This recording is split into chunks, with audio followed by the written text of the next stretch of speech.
Marvin Harrison Jr., son of Hall of Fame wide receiver Marvin Harrison Sr., shocker, I know, is the most popular non-quarterback in the 2024 NFL draft class. Let's talk about why. Unlike his pops, who stood at 6 foot even and weighed 185 pounds, Marvin Harrison Jr. stands at 6'4", which is in the 91st percentile for NFL wide receivers, and weighs in at 205 pounds, which is the 60th percentile. Well, actually, it's 59.6, but don't be an asshole about it. For reference, 6'4" is the same height as some of the current big body contested catch type receivers like Mike Williams, Michael Pittman, and Giants legend Kenny Golladay. However, even at the same size, Harrison's game is not as limited as theirs because he can win with athleticism alone, or he can win with technique alone, and if he doesn't win with one of those on their own or a combination of the two, he can also just go up and moss the cornerback and win a contested catch. For quarterbacks, he's open even when he can't get separation, which is not often. Off the snap, he shows excellent get-off to accelerate in a straight line to threaten corners vertically, but also shows quick and precise feet when utilizing different releases off the line of scrimmage to keep corners honest and to beat press coverage. While running his routes against man coverage, he shows excellent body control for his size, quick counter ability with his hands, and approaches his routes with nuance by utilizing different speeds and head fakes to keep defenders guessing as to his next move. He then pairs this with surprising suddenness to make quick cuts and change direction, creating separation at the top of his route stem. Against zone, he similarly approaches routes with great nuance, but also very high IQ, as he paces his routes really nicely as to maximize his quarterback's throwing window, and will quickly find soft spots in the zone to sit down in and be ready for the ball. Harrison has an excellent feel for how to adjust his routes, either in terms of flattening the route or pacing the route to give the quarterback the easiest throw possible. But just as a route runner in general, he is an NFL level route tree and can attack any coverage with any route with a high level of precision, athleticism, and size. Need him to just run in a straight line and beat the defense over the top with pure speed? No problem. Need a big bodied wide receiver to make a contested catch on a tight sideline throw? Sure. Need a shifty receiver to cross up a corner with a beautiful inside release and catch a quick game slant for a few yards to move the chains? You know it. Threaten the corner inside and then make a sharp lateral cut to get open on the post corner? Don't mind if I do. Cross him up with a crosser? He'll crisscross your applesauce. Improvise and extend the route to make a play in the scramble drill? If you so desire, good sir. How about a little whip route action? Yeah, why not? Stop and go? More like stop winning games and go draft this guy already. Yes, I'm talking to you, Arizona Cardinals. Take an end around to the house? It's free real estate. What about a deep post for some big yardage? Deep and big, coming right up. Cross him up in the red zone. Call these defenders Reese's Puffs because MHJ is eating them up, eating them up, eating them up. The insane production and versatility is shown in his advanced statistics as Harrison ended 2023 with 3.44 yards per route run, fourth in the nation of 113 wide receivers who had at least 76 targets. As you can see on the screen, here are his 2023 splits against man and zone coverage. Against man coverage, his yards per route run number was 3, good for 25th, and against zone, his yards per route run number was 3.51, which was 4th. So, let's summarize what we've heard so far. From the snap, he has great foot quickness, get off, acceleration, hand speed, and a good repertoire of releases. During the snap, he can practically run any route from any alignment and create separation consistently at any depth against man or zone coverage, and also shows fantastic ability to adjust the designed route against zone to make the throws easier for his quarterback. So what, does this guy suck at the catch point or something? No, shut the up. Once the ball is in the air, Marvin Harrison Jr. has an amazing catch radius due to his size and elite ball tracking ability. He can bring in the ball when it's behind him,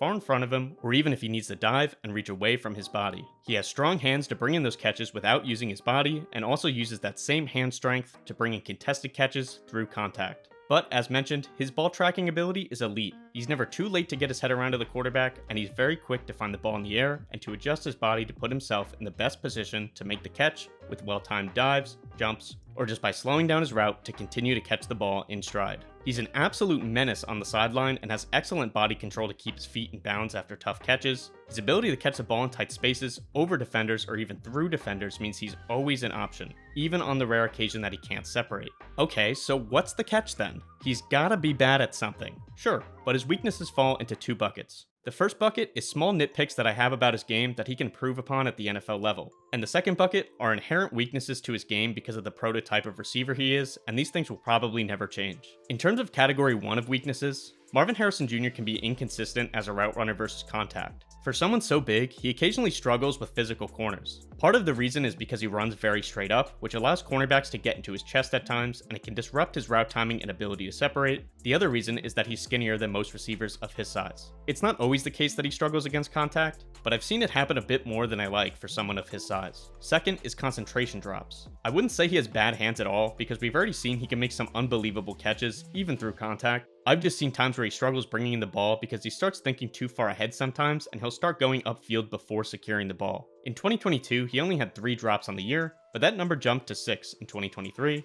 which only made up a drop percentage of 8.2%, but you ideally want to see that number go down. The last weakness in this first category is that I think he shows inconsistent effort and effectiveness as a run blocker, but I think it really boils down to effort more than anything. In the 2023 Notre Dame game, he was destroying some of these cornerbacks on blocks. I feel like I was saving practically every running play because he was doing such an awesome job blocking. But there are other times in other games when I was really disappointed with the effort as a run blocker. I don't think it matters much ultimately, especially since he's shown he can be effective at it when he wants to, and you're not really going to take a wide receiver based on their run blocking. It might be a factor that helps you decide between 2 equal receivers, but no wide receiver in this class is equal to Marvin Harrison Jr., even if they are great. The other reason it's not a huge deal is because even when he isn't drawn up to block, he demands attention from cornerbacks simply from running routes, so you could have him just go out there and run a route, and the cornerback will be distracted if they just don't recognize the run play. In bucket number 2 are the inherent weaknesses to his game that will likely never change.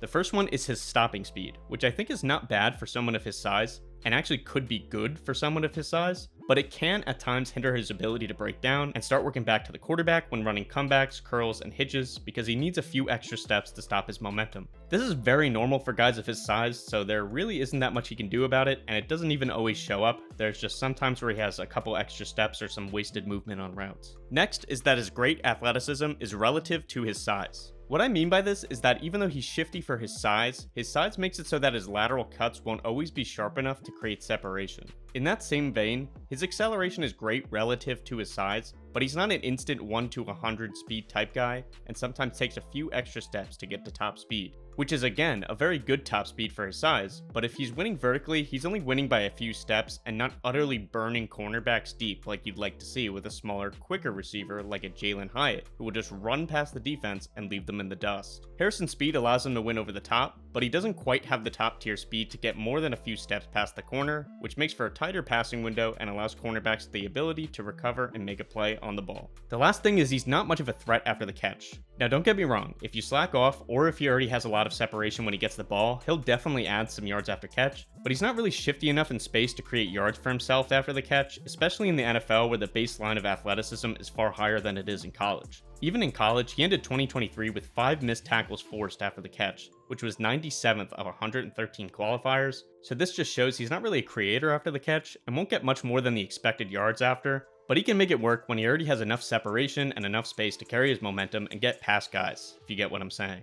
But let's move on now to the player comp. Who's that Pokemon? As big as you! It's Clefairy! For MHJ's pro comp, I'm going with AJ Green, who is the exact same height as Marvin Harrison Jr. and only a few more pounds. They have an overall fairly similar game in that they're tall, skinny guys who are great route runners, can win at any area of the field, and can both separate and win contested catches. The most significant shared strength for them is that they're both great at the catch point, with excellent ball tracking, body control, and strong hands to bring down the ball in contested catch situations, over the middle, on the sideline, or any other area of the field. Both of them are considered great athletes for their size, but aren't necessarily burners or much of a threat in space to make defenders miss, and they offset their relative athleticism with some weaknesses as blockers and inconsistency running routes against more physical corners. But that's him, Marvin Harrison Jr., the guy in all the Caleb Williams debates, the guy seen as the next generational wide receiver prospect, and my number 1 prospect in 2024, when not considering positional value. You're no longer just hearing his name and hearing how good he is, but you've seen it with your own eyes,